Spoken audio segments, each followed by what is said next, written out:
Sekolah Menengah Atas Negeri 8 Kota Bandung, Jawa Barat laksanakan pembelajaran 100%, disertai jaga ketat protokoler kesehatan. Sekolah membiasakan peserta didik wajib memakai masker, mencuci tangan serta tidak berkerumun. Sekolah juga menyiapkan pengadaan protokoler kesehatan dan ruangan UKS serta pengadaannya.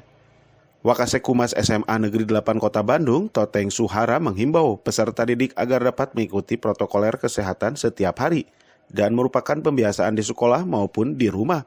Di SMA 8 Bandung, tatap muka dilaksanakan, tapi tetap dengan melaksanakan protokol kesehatan, di mana dari mulai gerbang mereka sudah harus mencuci tangan, kemudian juga mereka di kelas tidak berkerumun, tetap mereka diusahakan satu meja itu satu orang. Karena kami sudah set di sekolah kami satu meja itu satu orang. Kemudian juga apabila ada yang suhunya di atas 37 derajat itu otomatis kami pulangkan dengan cara kami menelpon orang tua untuk menjemput siswanya. Dan apabila ada anak yang sakit itu diusahakan tidak masuk ke sekolah, tetapi mereka beristirahat di rumah.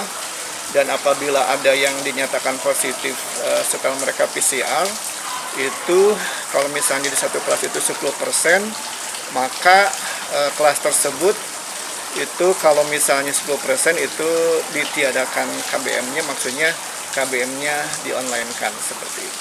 Harapannya meskipun kita tetap muka, tetapi tetap kita bisa terhindar dan selamat dari COVID-19. Dan alhamdulillah kalau SMA 8 sampai saat ini belum ada yang satu kelasnya di atas 10% yang dinyatakan positif. Kebanyakan alhamdulillah sehat, dan kalaupun ada yang sakit itu sakit biasa saja.